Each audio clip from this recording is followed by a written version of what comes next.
unfortunate souls in pain, in need.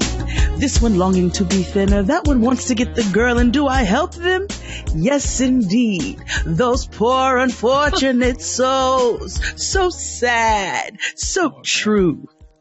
My favorite Disney princess of all time. Ursula? Yeah. Ursula's not a princess, she's a villain. She's a queen. Oh my God. Oh my Praise goodness. the Lord, niggas. Praise him every day. Happy holidays. Yes, give it to us. Happy holidays. I don't know what are the words after that. The No morning clue. bells keep ringing. I totally made that up. I don't know if that's true. Sounds Happy right. holidays to you. You all right Beautiful. over there? I'm just, things are going around. Welcome, everyone. Welcome back to another episode of Get and Grow with Jade and Kia. This is actually episode 38. Yeah. 38. Oh, man. Look at us. Look at us go. I know. Yeah, we discuss all things adulting here. The good, the bad, the ugly, the triumphs, the tests, the trials, the twisted tales of adulting. And, how we're trying to figure it out one step at a time. Sweet Jesus. Thank you for joining us yet again for another episode of our Foolish Mint. What's going on? What's going on, sis? How are you doing? Man, I'm tired, my nigga. I am exhausted. That's real. Part of it, I came to DC this weekend Oh, yes, you did. for Team Typing Fast and Taking Care. You had an awesome time. The first of many. Oh my God, an amazing time. When I tell you all, my sis put together an event. She put together an event that empowered and just was a beautiful space and a safe space for Black women, and women in general to come and be able to share and talk and give each other advice and also listen. And please tell them about our guest, please. Yes, our featured guest was Dr. Sharon Fries-Britt, world-renowned scholar of higher education. So she's full professor now at the University of Maryland, College Park, and really just known across the world for being an awesome mentor, and one who has, who is responsible for the professional development of some of the leading Black women in the field of higher education in all walks of life, from academe to policy, to private consultancy. She's really just out here doing it. And she spent the evening with myself and a few other members of Team Typing Fast in DC, and we shared in great, awesome conversation about the importance of also cultivating your personal growth along with your professional growth, because we always focus on, the x-axis. Like, she was one of the points that she made, collecting our degrees, getting our credentials, getting our experience, building our resume, and, being, awesome people on paper.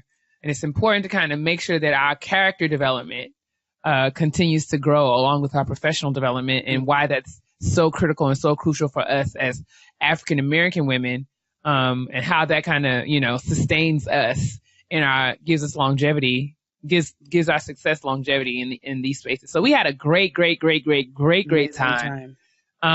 Women from, not just academics, but entrepreneurs, lawyers, government officials, just Black women came together. That's what I was going to say. I was like, I'm not an academic at all.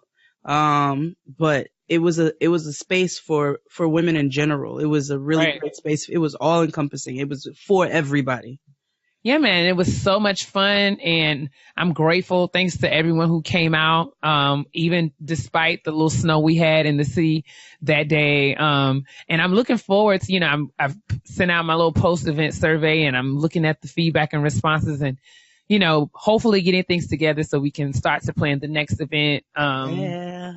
So yeah, we're moving along. I'm super appreciative. Thanks to everyone on my team. Thanks to Jade of all Jades, who served as our special guest mixologist and mixed us up some awesome libations for the affair. We just had sangria. No, we had awesome sangria. Thank you, sis. And, yeah, just everyone. Shout out to Keisha, Kia, Nakia, Latoya, Janaea, Fran, and is that everybody? I think that's everybody. Yeah, that's everybody. And, Sophia also helped. Joseph helped as well. I had so much support. Latoya. Did we say Latoya? Yes. Okay. I said Toya. Yeah, so much support. I couldn't have done it without, you ladies, and I'm super grateful to you, for all that you did to make Team Type and Fast. I mean, make Type and Fast and Taking Care of Washington, D.C. a reality and a huge success that it was. So yeah, we're off and running, and I'm looking forward to hopefully doing more and more of these, throughout the coming year. And 2018 is shaping up to be, a pretty dope year. It's going to be quite a move. I'm fully expecting. I've been saying this. I'm going to say this on the podcast. Hopefully this will hold me accountable, especially when things get rough. I'm fully expecting that 2018 is going to be the best year of my life. Because, I made a deal. I had a conversation with the Lord, a very candid conversation with the Lord. And I told him, all that I experienced in 2016 and all that this year has taught me. I feel like I've had to learn some very hard lessons, and I've tried to do so humbly with grace and, using these experiences to improve and move forward. And I'm hoping that, on the other side of some of these difficult times, there's going to be some abundance. So I'm fully expecting. I'm turning my expectations toward absolutely, and not, and away from like maybe or I hope so, but like definitely. 2018 is about to be a game changer for your girl. Yeah. All right. Write that down. Write that down. It's going to be a move. We have so many exciting things coming in 2018, individually and collectively. Show you right. Getting Grown is in the talks of our very first live show. Oh my God. So you guys stay tuned for that. We're just trying to work out the logistics. We got to get that going. Get that going. That's coming up pretty soon. Because we're going to hit it. Yeah. Before it's over. But anyway, enough of all of that. Taking out the trash. You got any trash this week, sis? I really don't. I have not, I was behind because, I took it, the day Friday. I didn't get a lot of work done because I was running around in preparation for the event. So today at the office was pretty intense, after, some wasted time at the MVA, but I think that'll be my petty peeve for today, but okay. We'll save that for later. Okay. So no, that's a long way of saying I have not made it through, my social media to kind of see what trash the people are talking about. Have you been able to find some? I've seen snippets of here and there in between when I can. Happy birthday to Cicely Tyson. She's 93 years old. Where though? Where? Like, bish, where? Where exactly? That's exactly what I was thinking. I was like, where? Bish, where? So my God, like she's just been here forever. It's amazing to see. And you know why, right? Because she be out here minding her business. And moisturizing her skin and drinking the water. That's right. Drinking the water. That's words to live by. Thank you, Cicely, for showing us being an example. We might not even say that at the end today. We might just be like, Cicely Tyson. And then that's it. Cicely Tyson. That's all you really need to say. In honor of her. Okay, so this is good news. Okay. That's great. That's great. I'm excited. We don't have a lot of good news. Puffy, because I can't call him nothing else, wants to buy the Panthers. The North Carolina Panthers, right? I did hear that. The Carolina Panthers. I'm excited about that. I see that. That's the move. What really excited me is the fact that Colin Kaepernick. Yeah. Puffy was here. Let's go. Let's do it. So while I do feel ways about Puffy, he does make me laugh. And I think this is an amazing move for a black man to be able to purchase a football team. And if we're able to get Kaepernick back in the ring, you know what I'm saying? It is going to piss them off. And I am going to hopscotch, nigga. I'm about to celebrate my black ass off. I would be willing to contribute to anything, whatever we would need to get to make this happen. I got 5 on it. That's all I'm gonna say. Grab your boys. Let's get keys. I got 5 on it. I do. With that. Me too. Shit. I do. I got 5 on it. For real. Y'all just let me know what we need. We need. How can we make this happen? If we can get Colin Kaepernick on the other side of the table. Oh my God. Man, listen. They would be pissed. Oh my gosh. They will be pissed. So the Dwights. The Dwights will be angry. Okay, in their feelings. Oh, sweet victory. I might literally smile every day after that. Like, like every day I might smile. Man. What else we got? We don't really have a whole lot. Kiki. Okay, wait a second. Oh, birthday. What? She did, and sung her face. She sang her crazy. Well, she sings her level of singing matches her level of crazy. I was about to say, honey, she's just about as crazy as 3 left views. Like 3 left ones in the box. But listen, she sings. That's all we really need. Sizes. Yeah. That's all we want Kiki to ever do is sing. Every time she don't want her to do it needs to be a song. Nothing. I want everything in song. Nothing else. That's Good morning. It's time to breastfeed. Because we know she does a whole lot of that. You're so stupid. That's all I need. That's all I need. Speak your name, Kiki. I was going to say that I would like to shout out Robin Roberts for that Bye Felicia heard around the world this past week to Omanopsa. Oh, Omarocha.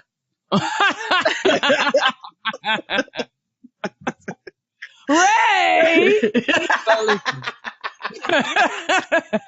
What did Cockroacha do to what happened? I mean, I know what she did, but what happened? No, Robin Roberts from Good Morning America. So Omanopsa was on Good Morning America. She was being interviewed by Michael Strahan. Yes, where she talked about us and community. Yes, and she talked about all how she's, was going to fight for her people and how she in this 14-year relationship with Donald Trump and how this is not her first tour of duty in the White House because she served the Clinton administration and all this rigmarole, child. About how, even after serving this administration for the year as the only Black woman in this administration, she has quite a story to tell and she's ready to tell that story and Chevrolet. You and that donkey ass Stacey Dash were on the same damn train before. I don't have time for neither. I don't know what community of whomever you are speaking of, but it is not the one that I belong to, and I know that I belong. Right. So after she told her story and told about how she was getting ready to tell her story, ready to tell the story of her experience working in the White House for this past year. Exactly. So, Michael Strahan wraps up the interview and then, they cut back to Robin and she's back at the desk and she's like, yeah, I bet she's going to sell that story. I did see that. Like, yeah, I bet that's what she's going to do. And she was like, bye, Felicia. And then just kept right on. It was just a very well played bye, Felicia. So Omarosa responded and said something like, this, Robin Roberts' response was just, evidence of a civil war going on between Black women. Let me tell you 74 things, sis. One. And 63%. This is not about Black women, and, civil war between Black women. This is about a war between Black women and you. It's right. like because we don't like you. This is not about one another. This is not about that. This is not about our sense of community and sisterhood. That's not, no. The fact of the matter is, sis, you have been asked to turn your rollers in. You cannot sit with us. You must submit your rollers, submit all of the things that make you a Black girl. Combs. Submit your hot combs, submit your golden hots. Submit all of that. You have to return to sender because you are just no longer welcome. Yeah. All your Hawaiian silky, all your pink lotion. We're going to be needing all of that back. Your hard brush. We're going to be needing all of that back. All of your royal crown. We're going to need that because you can't use it anymore. I mean, it's just not for you. Your velvet purple bag that you keep your barrettes in. You can't have none of that. Or your diapers with, that old baby diaper box where you keep your bobos. We're going to need that back as well, sis. Your bobos we need too. all of that. all of your black girl magic has Give been. me your hard brush and your backup hard brush. We don't want you. That's what it is, sis. Just put it where back there, in the words of another fallen soldier, Wendy Williams. Okay? Put it where back there. All right? We don't want you. Not about that. So, yeah. So, I'm gonna hopefully we'll make that like the last time that we mention Omanopes on this show, because I'm sick of her and her folly and foolishness. And we can. I hope she falls off of B.O.B.'s flat Earth. Anyway, girl, let's move on to some positivity. Shout out to my sis. Shout out to my sister. My sis is popping right now, like. All right, then it's time for shout out to my sis. And this week I am so excited and very, very proud to feature Coco's Cupcakes of Washington, D.C. Coco's Cupcakes. Coco was one of our wonderful sponsors for Typing Fast and Taking Care D.C. that was held this past Friday.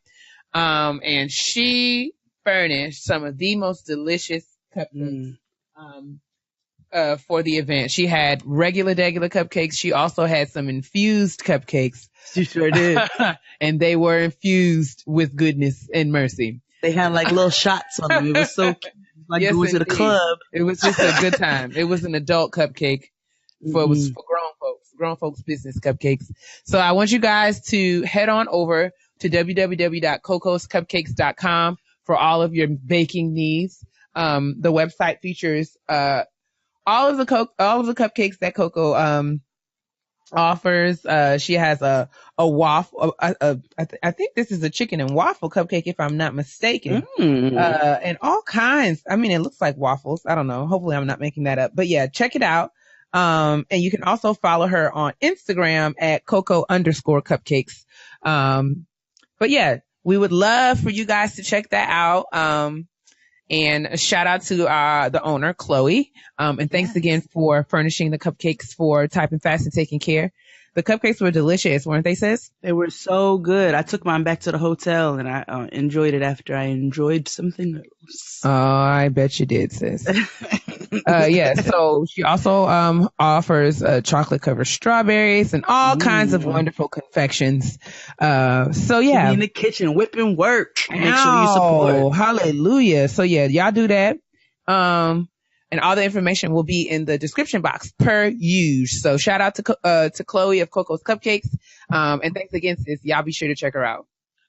And y'all be sure to also make sure that you look at the description box. We always put the links. We work hard to make sure that we provide the information in the description box. So if we ever slip up, you're more than welcome to shout it out. But make sure you all check out the description box every episode, because we are sure to feature those who are shouted out. Indeedle need. Okay. That's it. Needly. Needly. Oh, it's the roll call, baby. It's the roll call, baby. It's the roll call, baby. It's the roll call. Hey, what's up, y'all? What you gotta say? Who's on the mic with JB today? Well, it's Kia waking up with Ed, Lisa, and Dre, giving shots to all the peeps from around my way. And that sounds cool, and that may be, but where you calling from? What's your city? Well, some think I'm crazy and others kind of strange, but whatever it is, I think I'm representing White Plains. White Plains is in the house. White Plains is in the house.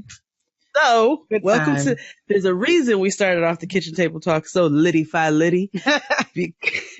Because those days are over. Just kidding. They are. They are absolutely 100% done and finished. Aww.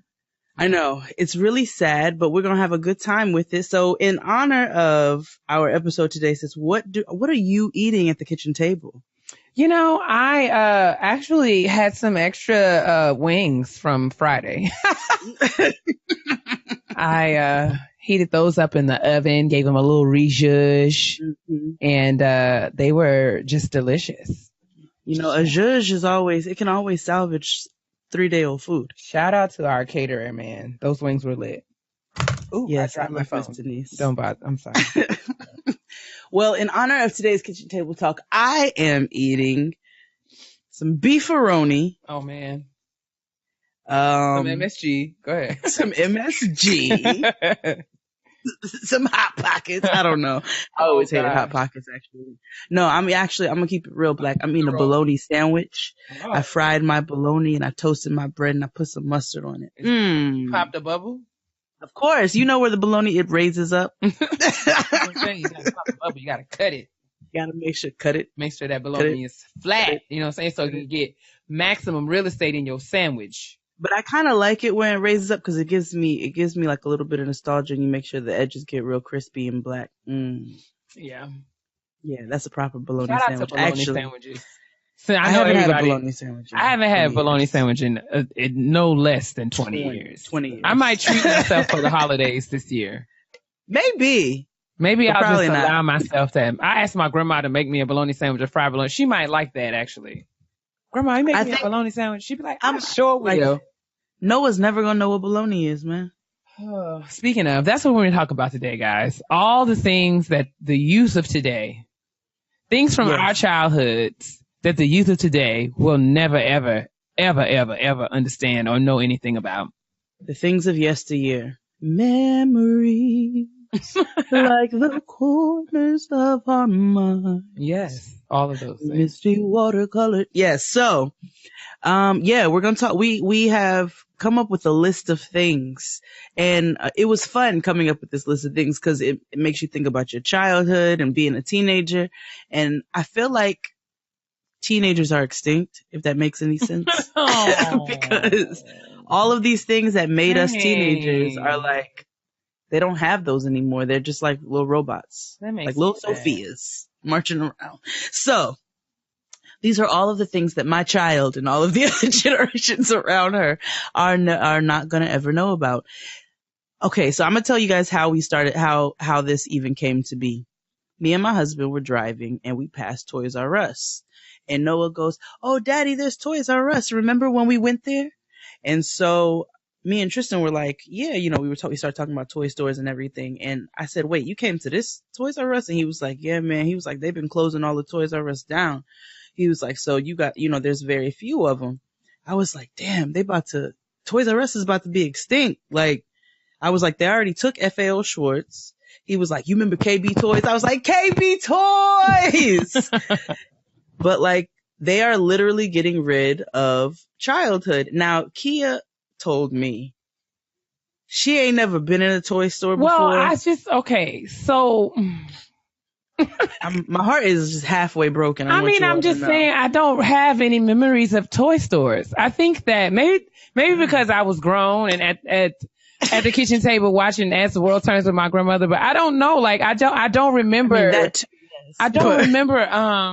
I don't have you and Tristan were like turned about like KB Toys. I don't remember like getting excited about the toy stores. My mama would go to toy stores and bring toys home for me and Brian. But as far as like me going to the toy store to pick something out for myself, I don't think that happened ever.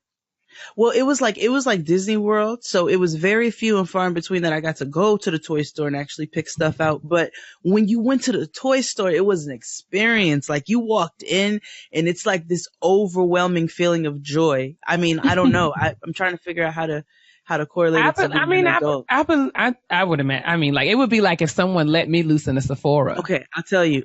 Oh, yes. If someone said, "Hey, girl, go to Sephora and get whatever you want," I probably would get to wheezing and carrying on. Like, I'm sorry, you said what? For me, it's like having a really bad day, like having a really, really, really awful, terrible bad day. A day of travel. I was flying, and your blood is thin when you're flying, and you've had a horrible travel day, and so you come down, your blood's still thin, and you take that first hit. Oh my gosh! And what an analogy! Like, it's like the most amazing hit because, you like your whole head just feels light, like it detaches from your body because, nigga, your blood's thin and it's like, whoo, nigga. That's what it's like going to the toy store. Okay. All right. Because you don't always get high like that. But anyway, so that's how this conversation came to be. So we were like, damn, like Noah be online shopping. Like, she legit be looking online and telling us. She does. She was telling us. She's like, she told Tristan today, she goes, "Daddy, for Christmas, can I please have a Peppa Pig kitchen Ah, she's adorable. Mind you, she already has a kitchen. And Tristan says to her, you already have a kitchen. And she's like, but I don't have a Peppa Pig kitchen. That's right. She said, let me make this clear for you because you're not understanding where I'm coming from. I do not I want you to know what I want. This is what I want. I know what I have. I'm telling you what I want. And I want y'all to notice how she knew to ask daddy because, and I'm not saying ask daddy and not mommy. I'm saying she knew to say, can you get me? Because ain't no Santa beer. Oh, Lord, here we go. It's not. Well, we'll save that for another episode. You can be a Scrooge next week, sis. It's fine. So yeah, we thought it would be super cool to talk about things like toy stores that children of today don't really have a concept of. So, Jade she made this massive list. So we tried to categorize them, and hopefully we'll run through them and just kind of reminisce on the love we had. All right. Where you want to start? Let's start right here at the beginning, at the top here. The children of today will never know anything about the joys of a VHS tape. Now, I understand that we have DVDs and Blu-rays right now. I know that we can watch things on Amazon Prime. We can stream all kinds of movies. And we have those things in their convenience, and we do appreciate modern technology and all of its wonder. Right. But there is just something to be said for a good old VHS tape. Hearing the tape rewind, you know what I'm saying? Being able to, stop it and restart, all of that. I mean, you can do that on your laptop, what my favorite part of the VHS, genre movement, I guess you could say, era was, being able to record things on TV. Oh my God. Because, I mean, if we can just segue to another thing on the list, won't know DVR. If you missed the series finale of Cosby Show, you missed it. You're not going to see it till 2017. You're just going to have to wait until you get grown and it's available then. But if you missed it, it wasn't you missed it forever. Forever. But yeah, like having that and then being able to watch it and then like having tapes. Like I had cassette tapes filled with old episodes of things. Like I had like a Martin tape. I had a Living Single tape. I had a Facts of Life tape. Facts of Life. Oh yes, I had all. Take the good. Oh my God, that's another thing that children don't know anything about now. Theme songs. Tootie. Television theme songs. Yes. Because me and my brother, did we talk about this on the show? I feel like we might have. I think we did, but it doesn't matter. Perfect Strangers. I want everyone to stop what you're doing right now and YouTube the theme song for Perfect Strangers. Because when I tell you that white man is singing from the very depths of his soul, and it's just like, there's no way that you can listen to that song and not be like, sing, sir. Stand right. Tall. Listen, I don't even know what he's talking about. On the wings of my dreams. Like, rise and fall on the wings of my dreams. Okay? What are you saying, sir? And what does this have to do with Larry and Balky? Nothing. It doesn't matter because it was the jam. It doesn't matter. But when the song came on, everybody stopped and paid attention. So yeah. What happens if we start singing Golden Girls right now? We gonna keep singing. That's right. That's just how it goes. So they're never going to have those joys. They're never going to experience the aggravation, but now I miss those little aggravations of going to the Blockbuster and renting a movie, racking up and having a movie night. Racking up those rental fees, so your late fees, girl, are astronomical. That little plastic card. Blockbuster card in your wallet. I was just about to say, child, I didn't have nothing in that wallet but my Girl Scout ID. And my Blockbuster card. And a Blockbuster card. And a Hollywood video card. I thought I was doing something. Like, let me get my wallet, put it in my purse. Be like, and you, like, going to the video store was fun. Like, looking around, going through the categories, making fun of certain movies. It was like an experience. Getting home, seeing that the raggedy nigga who had the movie before you didn't rewind it. Terrible. And judging him profusely. Like, what kind of uncircumcised Philistine? Did you have a separate, rewinder for your all's tapes? The fast one? Yes, I did. Yeah. That came later. That came a little bit later. I remember being like a preteen. Mm-hmm. It was like, girl, put that in the rewinder. We don't have time. Like, take that out the VCR. What are you doing? That's so old school. Oh my God. Totally. Having to fast forward and like carefully watch the TV so you can get to the part that you're looking for. And the like your heart sinking. Cause listen, when remember when you like set your VCR and you had to make sure that like the TV channel was right and the cable box channel was right. And that sinking feeling when you think that you getting ready to watch the Soul Train Awards that you taped because you could, they came on Sunday night and you had to go to afternoon service. So you couldn't watch them right when they came on, and you go in the living room and you get yourself set to watch your tape only to find blackness. Blackness on the tape. Like it didn't record. What you mean? But I did everything right. I just did what it said. Like it being totally devastated. You had to set the VCR. Oh my God. Remotes be damned. You had to sync your TV with your VCR and make sure that shit was set right so that you could watch your show. Or it was lost forever, nigga. Wasn't no streaming, nothing. Nothing. You guys will never know a world where there's no streaming, you little lazy bastards. Anyway, so in the same vein of tapes, cassette tapes. And taping shit off the radio. Taping shit off the radio. You just gotta do that. Like if you didn't have a little boy make you a mixtape or like of songs you in love he heard off of Hot 97, you in love. You just weren't. I'm sorry. It wasn't real love. I'm sorry. He didn't like you for real. He really didn't. Like he liked somebody else. They gonna give kids gonna be giving each other like title playlists and Spotify playlists. Be like, girl, here's my login. I mean, and while that's love, I get it. No, it's not the same. You guys don't get that good nostalgic feeling. Having a really, like, you have the top 10 or whatever, and you have to record that on the tape, making sure you set, like, you'll play this little, when you have what DJ comes on. Y'all don't know nothing about it. Oh, my heart is broken. So sad. So very sad.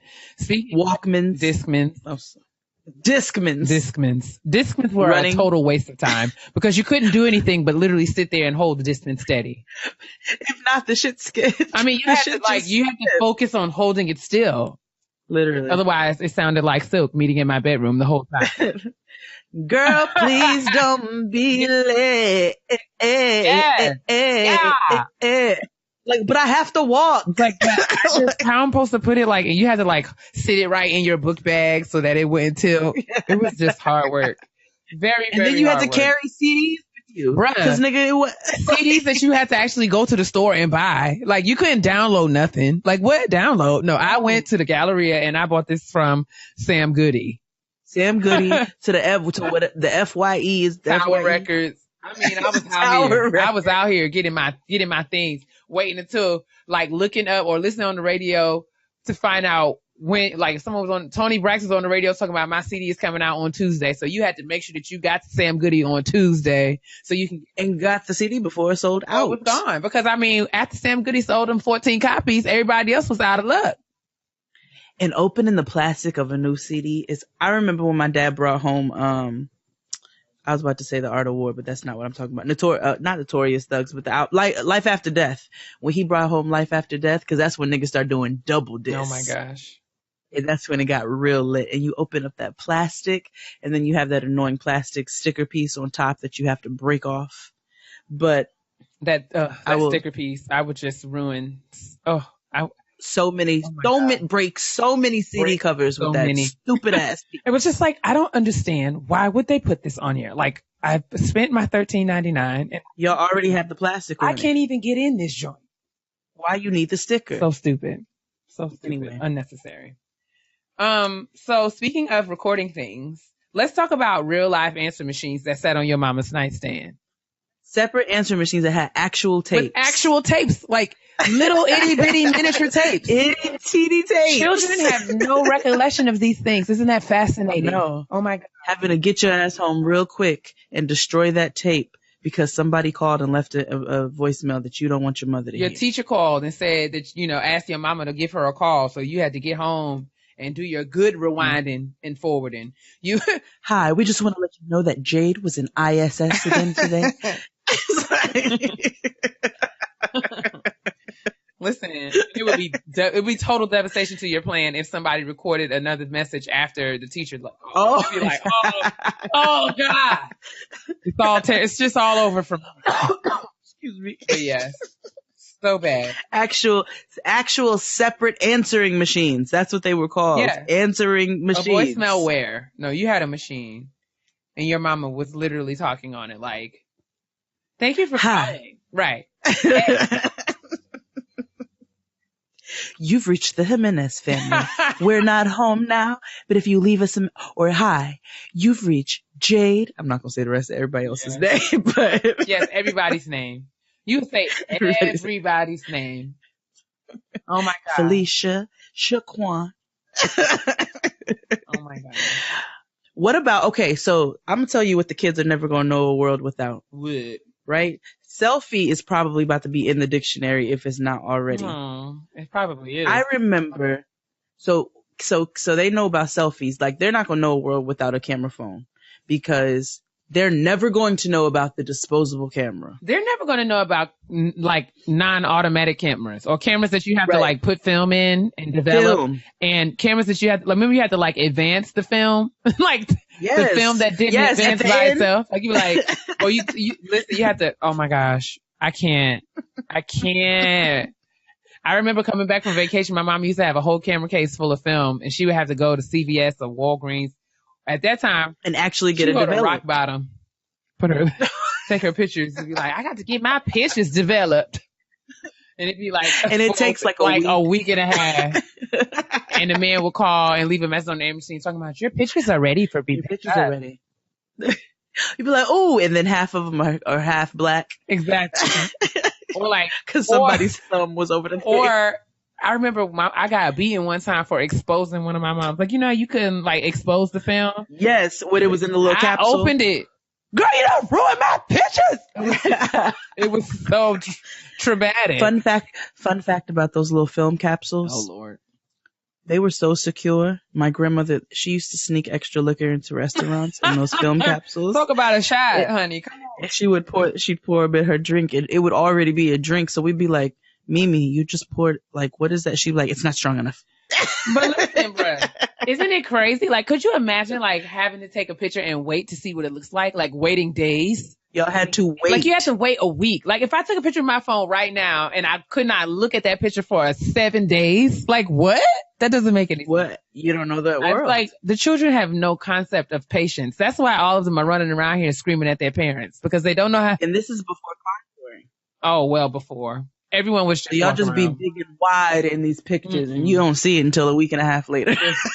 No idea that your eyebrows are as wide as Saskatchewan on your forehead. Wide open spaces. I can't.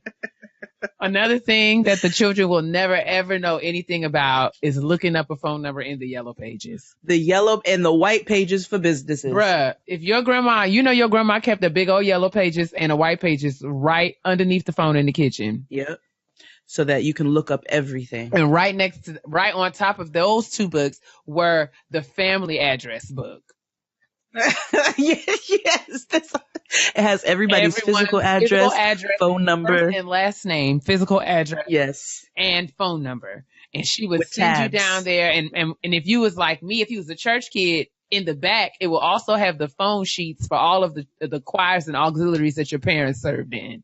And your mama would send you downstairs and say, "Kid, go down there and call Brenda and tell her to tell the rest of the soprano that choir rehearsal will be actually moved back until 7:30. We're not meeting at 7 o'clock because Pastor has called us into a special meeting."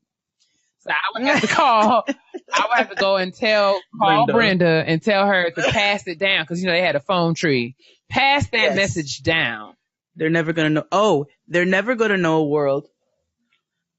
They're never going to really know about the landline. They might know a little bit, like maybe somebody's grandmother has one. However, there was a world where there was no caller ID. There was no caller ID. There was no call waiting. What about busy signals? There was no call waiting. Busy signals, children. Dude. Oh my God. Oh my God.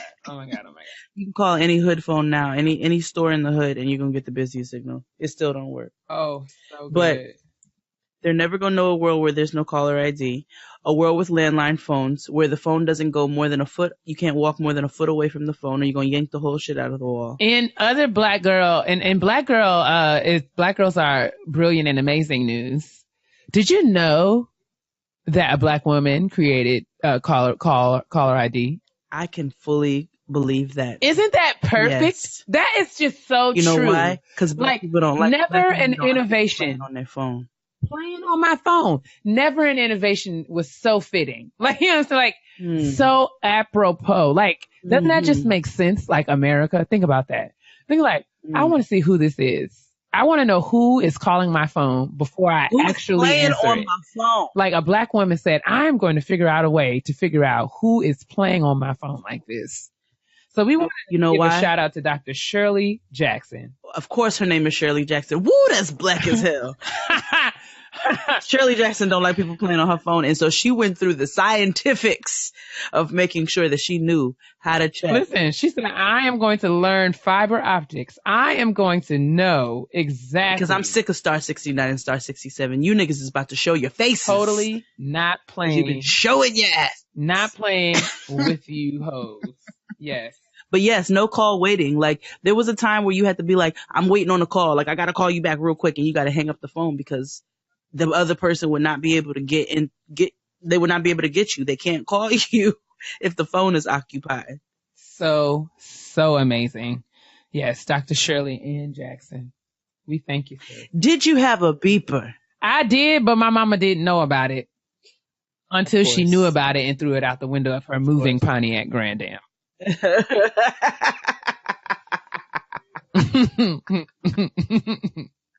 It went off in the car and she was like, what's that? Let me see. And rolled her window down, honey, and threw that joint over her shoulder. Like, didn't I tell you? Don't bring that mess in my house. My dad did that one time with my cell phone. He threw it on the concrete. He was like, who are you talking to? It was somebody he didn't want me to talk to.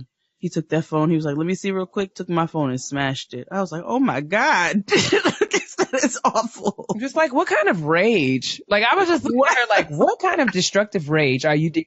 This is abuse. This is actually so wrong of you. This is emotionally abusive and traumatizing for a child. Like, you are just beyond. For a teenager. I mean, just in the course of conversation, just threw it out and was just like, yeah, girl. So then we got to go over here to ShopRite because, you know, I got to get a pack of chicken legs for dinner tomorrow. I'm like, girl, you just threw my thing out the window. What is wrong with you? Well, you knew you weren't supposed to have it. So anyway, about those chicken legs. Yes. Exactly.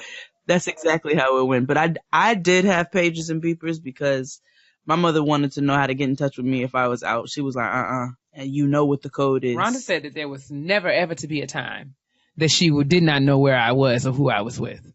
So a beeper was of no use to her. And no use to me. If my mother needed to hit me on my hip real quick, she needed to call me. My mother would actually hit me on my hip with her fist. You be where I say you be. I'd be like, oh, okay, girl. Yo, got it. Parents were problematic back then. I remember in the 8th grade when my mother punched me in the chest. That would never fly today. Anyway. Yeah, the children of today won't know spankings the way that I knew them. They will not. Nor will they ever know about taking a road trip and having to use a map, and then when things got a little bit more advanced, MapQuest. I knew you were going to say that. But yeah, map was a thing. My family, my grandfather specifically, really, really big on seeing the country, like via the road. Like, so we took tons, like every year of my life, we took a road trip with my family and with my church family as well. And so like I have seen 42 of the 50 states. Oh, that's dope. Yes. All of this was before MapQuest. So my grandfather had this big map and he would literally sit it out. And we would literally plan trips and like map out which interstates would take us to other interstates. And we would pick hotels and all of this. And we would go on these tours for like 10 days to 2 weeks at a time. And we would pick, like he would literally pick 5 to 6 states and we would go 5 to 6 cities and we would go to each. Like we would just, you know, do this thing. And we did it every summer, for at least 20 years. Like I think the last one that I went on was like the summer before I graduated from college. Oh, nice. Yeah. So, I mean, we went all the way. We went to California. We went to San Francisco. We went to LA. So yeah, I have, and I keep asking him, like, when I want to make him laugh, I'd be like, D-Dot, we ain't been to Hawaii. He'd be like, yeah, you let me know when they finish the bridge, girl. We going. We are on the way. Okay. That's cute. But yeah. My grandfather was big on road trips, big on maps, and he knew all the highways, how to get everywhere. And his favorite thing to do was stop at Cracker Barrel. It was always a Cracker Barrel. Cracker Barrel is new to the game. Like when we was taking trips back in the day, it was always Waffle House. Cracker Barrel is low key new to the scene. No, let me see. When did let's look up Cracker Barrel. Let's see when they were established. I don't remember them until I was older. Barrel of Crackers. We used to go to that dreadful Shoney's. Shoney's is terrible. Shoney's makes me want to literally scratch my face off. I hate Shoney's. We used to go to that awful, terrible buffet.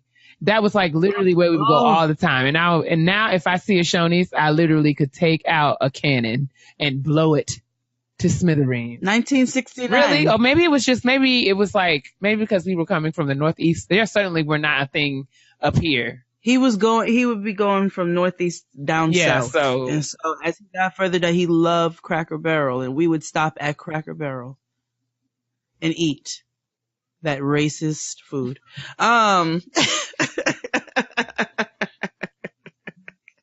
Barrel of Crackers, I'm telling you. No. I have definitely been racially profiled at Cracker Barrel.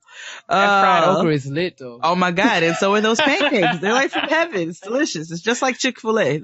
The hate makes it tasty. Extra hateful seasoning. Them baked apples, nigga, I be going in on them baked apples and some biscuits. What are you talking about? I just don't like that they leave the skin on them. Ugh. I don't mind. It just, it's fine. I eat them with those delicious fluffy biscuits, and life is all right. A side of fried okra. That fried okra is lit, and I like mine extra burnt. Like, can I have it? Yes. Like burnt means soul in my house. So if I say I want some soul, I want soul okra, that means I want you to damn near burn it off. Like almost beyond recognition. It's just got to be good and crunchy. When we cooked our black people breakfast, you know what black people breakfast was. It was grits, sausage, eggs. Racism. Okay, go ahead.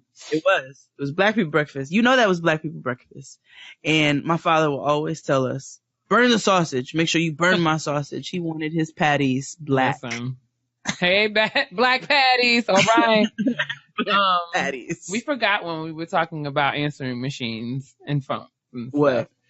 The children of today will never. Do they have to still memorize their phone numbers? They don't know about memorizing phone numbers. The science of memorizing phone numbers. How you used to have to know like your phone number and your 6 best friends' phone numbers by heart. By heart. A thing, man. Totally. And you weren't a real friend if you didn't know your friend's number by heart. Or if you didn't know your friend's parents when you called because you all called enough. Mm-hmm.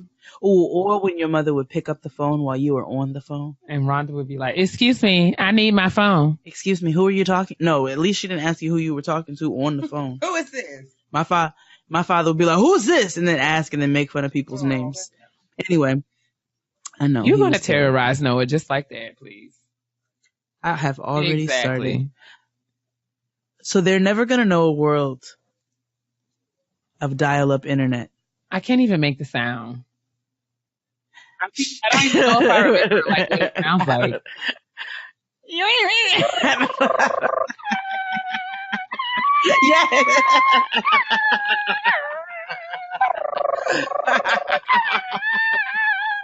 Literally, that's what it sounded like while your internet was like booting up, trying to. Remember AOL used to send them disc in the middle? Yes. Yo, them free internet discs, that was what kept our internet on. That's how we had internet. Was like all 99 free hours, bro. You're mad. Yo. You are so mad. Yo, I had so many internet discs. My mother was like, I'm not buying no internet. We can keep getting them discs. That's terrible. They're never going to know a world with fax machines. Oh, I kind of miss fax machines. I do too, because I was able to like use my parents' fax machine as a phone line. Oh. Mm-hmm. See, I wasn't that savvy. That's how you change we didn't have a fax machine at the house. Y'all fancy. The only reason we had one is because my father had a flooring business. True. That's literally the only reason we had one, because he worked for himself. So we had fax machines. We had big ass computers. I remember the first computer we had. We had a Macintosh. So fancy. We ended up getting a fat back ass Macintosh with free internet. With the black and green, with the black screen and the green letters. I'm lying. We had a Hewlett Packard. I remember them black screens with the big cursor, the big block cursor. And, Yes. They'll never know typewriters. What are you talking about? They're never gonna know what a typewriter is. Son, did you see that commercial? Like it's like a tablet commercial, and the little girl is like in the backyard. She's using a tablet with a keyboard, and the lady is like, "What are you doing on your laptop?" She's like, "What's a laptop?" I'm like, "Oh God." Oh my God. So they're definitely not gonna know what a desktop is. It's a wrap, a PC. A PC, because it wasn't even called a desktop thing, because it wasn't no laptop. Ain't no laptop, yeah. It was a computer. Yeah.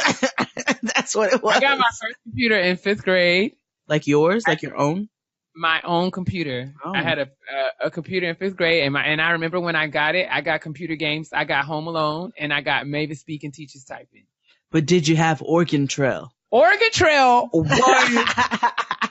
my joint. Jam. Let me tell you something. I used to be so pressed to do my homework because in school, if you finish your homework in class or you finish your class, to play Oregon Trail. Play Oregon Trail. Yep. Listen, that's all I wanted to do. I used to be back there with a notebook and like such specific strategy to play Oregon Trail. Like I used to have it all mapped out in terms of what I needed to buy and sell and borrow and win in order for me to make it to Oregon. I was a little Amish girl named Sarah when it came down to it. A nigga loved Oregon Trail. I couldn't wait to go buy them damn yaks and everything that you. It was like the original Sims. Oh. It was. Yo, I used to be so pressed to want to play Oregon Trail. Oh, I love that game. They're never gonna know what Oregon Trail is. God. All right, let's talk. Since we in the school. Let's talk about, in the vein of like school back in the day, let's talk about how these children will never ever know like when encyclopedias were actual books in your house.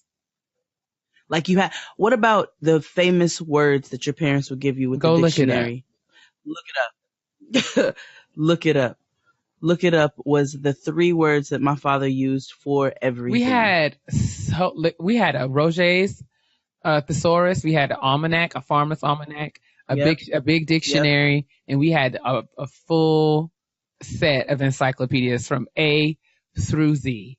And every time I had a report, anything like it, where I had to look up or anything, I would get sent downstairs to that den to get one of them encyclopedias, and that would be literally the basis of my paper, whatever it was. And absolutely. It was like, oh my gosh, like children will never ever having to look things up and having to like, in terms of like, knowing that landlines comes before, lynch mobs. like you have to like, would they ever get that? You know what I'm saying? Like, having to understand how these things work? No, because they can just type it into the Google box and know everything in a matter of seconds. You can type everything into Google. They're never going to know a world without Google. They're never going to know what it is to pick up books, to have to go to the library. To go to the library and find a book. To go to the library and actually have to like have a library card. And especially if you needed to look up like movies and newspapers from back in the day, you had to like get one of those bibliograph machines. Newspapers. Like newspapers, right? Do the children, do people still get newspapers? We used to get a paper delivered to the house. Does that still happen? I'm sure that. Does that still happen? Maybe if you have a subscription. We had a subscription to our local paper, the Journal News. And we did, and it would come to the house. I sure remember that. Speaking of movies, you would look up things in the newspaper. Remember you had to look up movies? If you want to know what time the movie was playing, you had to look it up in the newspaper. You had to look in the paper. You got a TV guide to know, and you had to look at the TV guide to see what was coming on when. Wasn't no TV guide on your cable boxes. No. No, you had to pick up a little pamphlet. Oh my God. It was as big as a Jet So magazine, and it always had somebody on the front of it that was in TV, and you had to look up and see when stuff was going to come on, and it actually came on when it was supposed to for the most part. But you had to look in the TV guide to figure that out. So much fun, right? Oh my gosh. I can't. This is another one. Remember when places like closed for the weekend, like the bank? The bank was not open on Saturday and Sunday. Remember when if you had any business at the bank and you didn't get to the bank before 4:00 on a Friday, you was out of luck until 8 a.m. on Monday morning. And there was no direct deposit. There was no debit card, neither. No. So it was like, you just didn't have no money. No money. You didn't have any money. You had the Visa, MasterCard. American Express. They were actual credit cards. Discovery. Not at all connected to your accounts, sis. No. Those were credit cards, not debit. Wasn't no debit cards. Absolutely. Paper checks. Oh my gosh. And remember when you got your first checkbook? Pressed. Steam pressed. Okay. Could not wait to get my first book of Crease checks. pleated. I was pressed. Starch. Let me write you a check, girl, for $5.33. Not a problem. I have checkbook right here. I got it. What you need when I had to balance my my running my bank book, managing my $25 balance over and over again. I remember when they taught you how to write checks in school. That was a good time. My God. Oh, those were the days. I think this was. Oh, you all right? Yeah, I'm good. Sorry. Oh, I have one that they are never going to know, especially now. Okay. Do you remember what it was like in the airport before 9/11? Oh, I do. When you could walk up into the airport and when you didn't have to stop. You didn't have to wait at the baggage claim or outside the baggage claim even.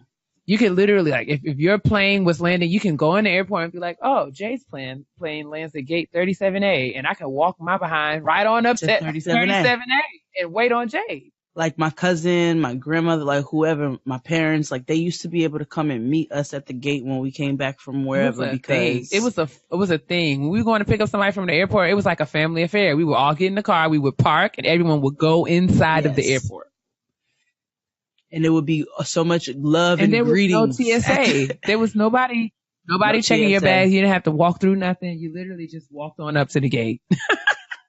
Nope. It was a gate. It was a counter. There wasn't a counter. Yeah, it was literally check your bags for free. Hello. Good morning. You Right. can check your bags. You can check your bags for free. And you can literally just walk on up to the gate. There was no security clearance. Yep. Nope. That's so bananas. Oh my God. It's crazy to know. It's crazy because it's so normalized now. I forget how it used to be. So normalized now. I totally forget how it used to be.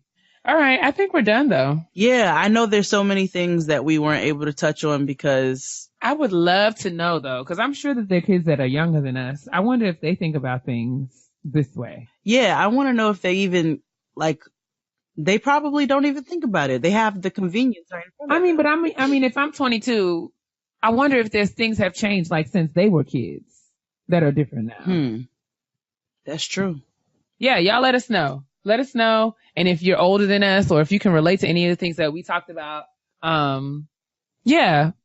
tweet us, send us a comment on SoundCloud or iTunes or whatever. Just let us know. I know that's gonna be fun. I want to hear somebody come. That's gonna be fun, right? Yeah, let us know. Color TV. Oh my gosh, I'm feeling old as Jax right now, thinking about how much things have changed just in my lifetime. I just wonder, what has changed in your lifetime? Antennas. Remember antennas? Oh my God, or broken antennas. Remember when your cell phone had an antenna? Yes. Oh. Remember when the cordless phone at the house had an antenna? Yes, I do. Remember when there wasn't no cordless phones? Oh, girl, I remember it would be a thing when my mama wished. I can remember her the phone ringing. If she was angry, the way that she would throw that antenna up was such let me tell you something, girl. That gray phone with that silver antenna. Yes. That long antenna. It looked like it was 7 feet long. Why is this antenna just going on forever and ever? Oh God, there's so many things. Good times. So many things. But we don't want to keep you out here all night. So maybe we'll do a part 2 because I know there's so many things we couldn't get to. Yeah, y'all keep add to the list. Let this be let this be something. I mean, as the holidays are coming up, maybe this is something you guys can talk about with your families. Maybe it's a question that I'll pose. I mean, I'm sure my grandfather and my mama, they probably got a list way longer than ours. Listen. Hello? Like, so crazy. Like some real crazy shit. I told you. Like some real crazy stuff. My mama be like, girl, I remember when gas was 7 cents a gallon or something stupid like that. Like, exactly. I remember when TVs were made. I'm like, oh. I remember when TV went off. Like, it was no programming after like a certain hour. I remember when there wasn't no TV. We had to listen to radio. Yeah. But no, we want to hear from you guys. Make sure you're writing in the Gettin Grown podcast at gmail.com, sending in your kitchen table talk suggestions, responses to our kitchen table talks, honesty box questions, and petty peeves. Good times. I enjoyed this. Yeah, that was fun. This week's episode is brought to you by Stitcher Premium. We all know and love Issa Rae from the hit HBO series Insecure. Now you can listen to both seasons of her widely acclaimed podcast, Fruit, on Stitcher Premium. This gripping audio drama tells the story of X, an African-American pro football player on a journey of self-discovery and sexual exploration. Written and directed by Issa Rae, the Sarah Award says Fruit raises the bar on what is possible in audio fiction. Treat yourself at the holidays and start listening to Fruit now. Plus, Stitcher Premium has a great holiday deal going on for a limited time only. Get 30% off Stitcher Premium when you use the promo code GROWN30. Just go to stitcherpremium.com/fruit and use that promo code GROWN30 for 30% off. That's stitcherpremium.com/FRUIT. Honestly? Truly. All right, it's time for the honesty box. Honestly. Truly. So he's coming out with a TV show? Yeah, I heard that. I see it. Yeah, I'm excited to see like how he's able to develop the character. Exactly. I feel like it's going to be like adventures that Joanne goes on. Yes, because those videos would give me all the life. Exactly. Like, can you just see her like infiltrating and being places she ain't got no business being? Like, I just she was in that woman's whole house. I just think that it's hilarious. She's like, this is kombucha. It's a really fancy ginger ale. It's being ridiculous. I love it. My favorite. Okay, so it says, hey, Jade and Kia, I love your podcast. Thank you for creating a space of positivity and encouragement for Black women. You all are helping me to remember lessons I've forgotten in the midst of my mess. And it's an actual answer to prayer. Oh, my goodness. Thank you. Well, isn't that nice? Right. I wanted to ask the two of you for your advice about emotional drainers. I work for a large academic institution in the Baltimore area. I've been working closely with a coworker on a research project for two very difficult clients. Now I'm an ISTJ. When presented with challenges, I like to focus on the task first and deal with the emotions later. Feeling productive helps me to offset the negative experiences I often have with my superiors. My coworker has a different approach to dealing. She's very stubborn and vocal about how dissatisfied she is and how ridiculous our clients' demands are. I really try to allow her the space she needs to vent. I know that we all come from different backgrounds. I know you all are wondering, yes, she is white. And we all have different personalities and baggage.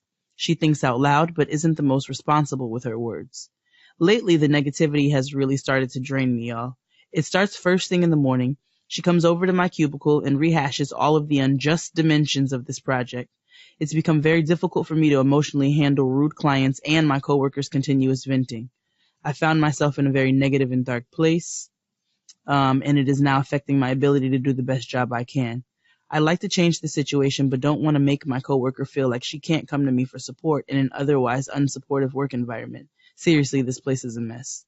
I'm not really blaming her because I've only just identified this issue after months of being in a funk and haven't really communicated any of this to her yet. My question for you two is, do you have any advice for setting emotional boundaries at work? Okay. What practical actions can I take to foster a culture of positivity in my office, at least among my coworkers? Sincerely, pressed and stressed. This is really good, actually. I'm sorry. I am sorry. This is good, though. This is productive. First of all, shout out to you for your view on this, on how on even how you want to handle it. I was gonna say, like, you're an extremely patient person. So I Yeah, I way think more than that myself. my advice to you, you may want to take with a grain of salt, because Right. I don't know. Yeah. I don't know that I could be as diplomatic about this as you seem to be. That being said, I feel like, I mean, it's really cliche, almost cliche now, because I feel like people say this very often, but people treat you the way you teach them how to treat you. Right. And I don't know if there's a delicate way to set a boundary. If you need to do so delicately, I don't know. I mean, it depends on your personality. You have to be true to yourself. But I mean, speaking from,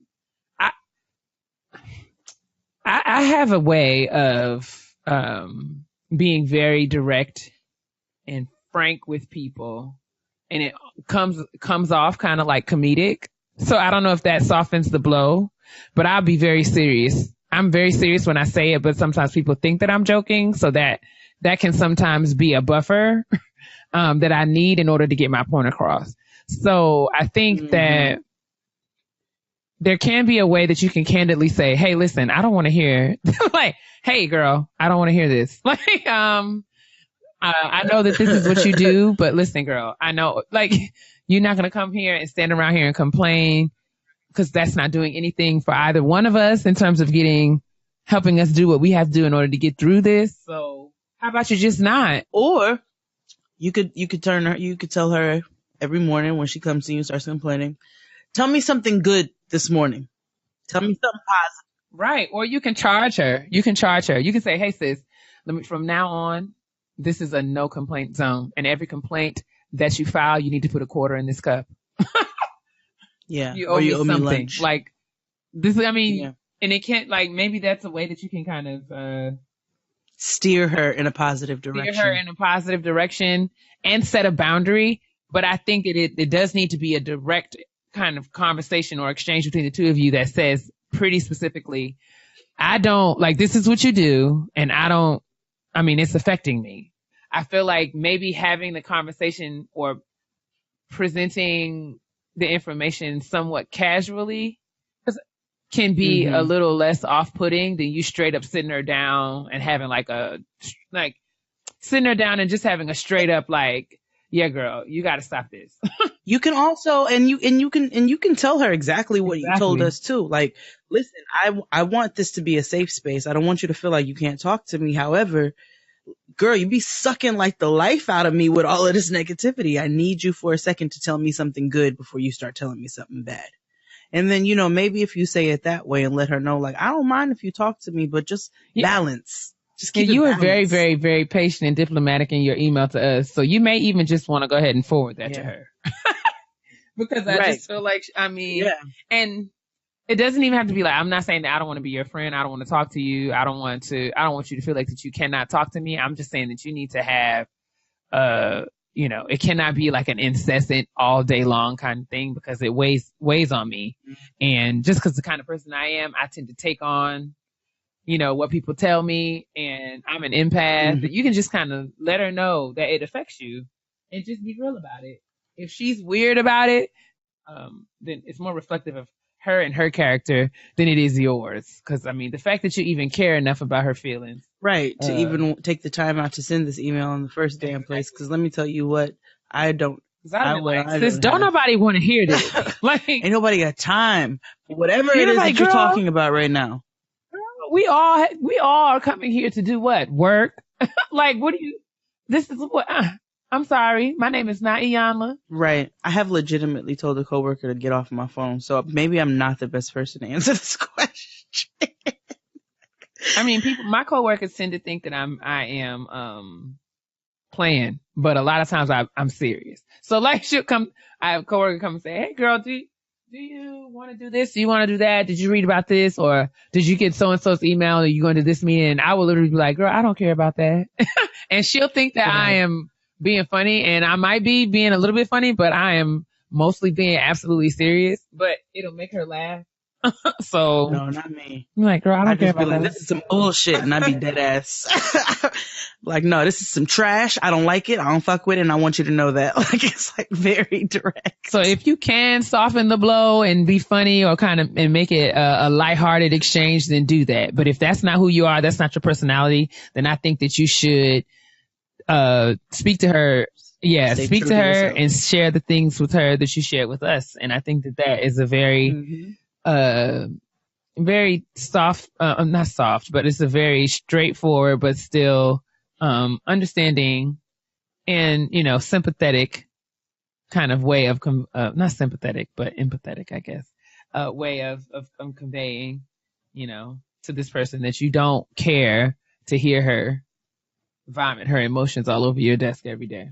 Right, because you have every right to say that. And then as far as practical actions you can take to foster a positive culture in your office, so now that's kind of leads into a different, I feel like that's, because then you have your coworker who you're talking about here, but then like, is there like division in your office? Are you just trying to bring people together? Like, are you trying to do this with multiple people? Or is this in reference to like this one particular lady? Write us back. Let us know. Give us some detail. Yeah. Yeah. I'll help you foster some positivity in your office. All right.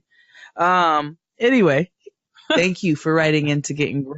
Make sure you're sending your Odyssey Box questions to gettinggrownpodcast@gmail.com. You could also just write nope on an index card and hold it up.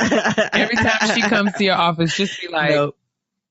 You don't even have to say nothing. Just hold it up, girl. Like, do you read Or this? you just go to the gag store. Somebody got me one of these things for my wedding on my bachelorette party, and it, like, that says no, but it says every time you click the button, it says it in a different way. It's like, yeah, no, no. Okay. Like, so get one of those. I'll see if I can find mine. I'll send it to you. Sounds like fun. Moving on to the petty peeves. Moving on to the petty peeves. And I want to be very responsible of the things I say to my sister. Because everybody know I can be real petty. P-E to the T-T-Y, honey. Petty peeves. All right. So, I have a petty peeve, but then it kind of coincided with this listener's petty peeve. So I'm going to read his petty peeve and layer it with my petty peeve. Comes delicious petty cake. Oh my God. Hey ladies, love the show. My petty peeve is when you work at a faculty with a gate and you facility. I'm thinking meant facility. When you work at a facility with a gate and you have to use a badge. Why the fuck are you never ready? Why does it take you 5 minutes to get your badge to swipe through and drive through the gate? We come to work every day, and of course us Negroes sleep. I'm till the last second. Oh my, sir, next time you got to spell check. Sleep till the last second and try to get breakfast and skate through traffic just to get at the gate at 8:56 to be at my desk by 9. And your trifling ass is fumbling around for a badge that should be in the same spot and looked for before you get to the gate. That is all. Signed, the late person who's about to be wrote off if I'm late again. So, well, for you, sir, I would tell you, can you please not sleep to the last minute so that you are rolling up to the gate at 8:56, because that is on you. Yes, however, you're pushing it.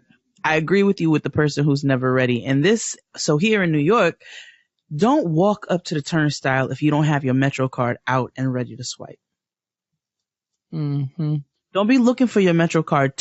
Standing at the turnstile and we standing behind you because you looking for your Metro card. If you don't have your Metro card out, stand to the side, out of the way, and look for your Metro card so that the niggas who are ready can swipe our shit and get on the train. Because if I miss the train because you standing here blocking everything because you looking for your Metro card, I'm going to be real upset. So that's my petty peeve this week. All right. So my petty peeve, I don't know if I can describe it. I guess if I had to, I guess I think my petty peeve is when systems are not like incompetent people. Mm-hmm. And you know, as a result, we have like structural stupid. Like when stupid is like a structural issue.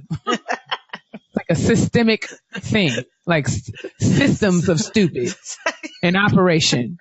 Systemic stupidity. Systemic stupidity is my petty peeve.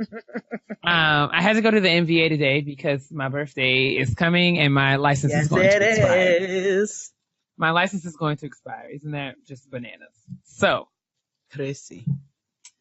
I went to the MVA today to get my license renewed. And it was fine. I waited in line. I did all the things that I was supposed to do. From when I got to the agent, the lady took my paperwork. I answered all of her questions. She took my new picture and all of that. And then, she was really quiet. Like she wasn't a vocal, like customer service agent, which was annoying, but that's not what this is about right now. I asked her a question about like why I couldn't. I was like, I thought that you could renew your license at the kiosk, but for some reason it wouldn't allow me to do that.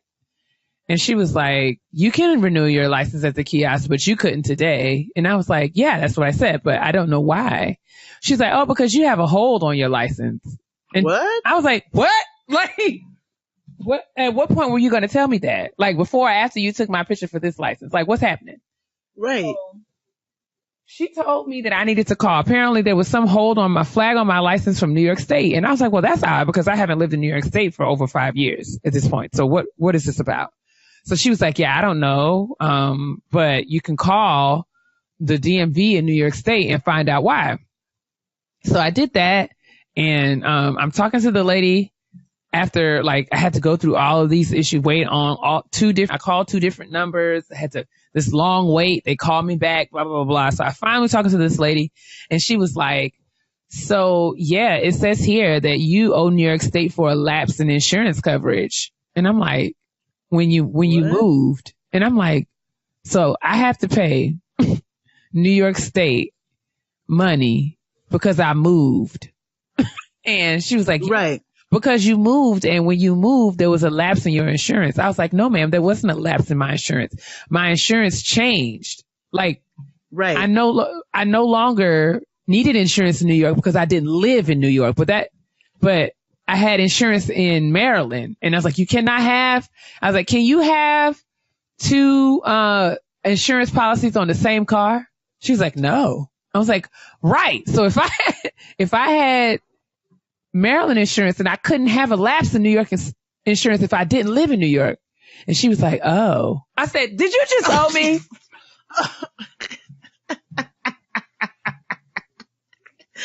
You just owed me. Oh. She's like, well, I guess you're right. I said, well, you better guess I'm right this whole off my account then. And now I got to go back to the MVA and wait in line again for another license because you stupid. And she was like, well, this is just our policy. And I'm like, well, your policy is dumb. The system is dumb. Stop playing at my face. It's dumb as hell. In New York, they love to throw some shit on there and tell you, like, your insurance lapsed or something like that. I switched insurance companies a few years back, and they did that to us and told us that our insurance lapsed and we needed to pay $500 and something. I was like, what? Absolutely not. So what happened? Did they take the shit off? They took it off, but she was like, yeah, I wouldn't go and try and get your license again for a couple of days because it's going to take a couple of days for it to run through the system that the hold has been removed. And I'm like, that's because we do everything slow. And I'm just like, but my license expires on Wednesday. And she was like, yeah, but your application at the MVA in Maryland is already complete. So I'm like, what does that have to do with anything that I just said to you? She was dumb as hell. Oh my God. And I'm like, not only was she dumb, but the policy is dumb. Like, this is just dumb. It's just dumb. It's dumb. It's dumb as hell. It's dumb that you even had to go through it. And now I'm like, I got to find another, like, I have to go on. It's not like I can go in the MVA and just come right back out. Like, this is a thing. It takes time. And I don't have a whole nother day, whole nother half a day to devote to sitting up in there again because of somebody else's incompetence. So yeah, systemic stupid is my petty peeve. I try to stay out of the DMV as much as possible. I have a confession. I have not legally changed my last name to my married last name. Oh my goodness. Because I'm trying to wait until my shit is about to expire so I can just do everything all at once. I think the New York State license lasts a lot longer because I don't feel like I ever had to renew my license in New York.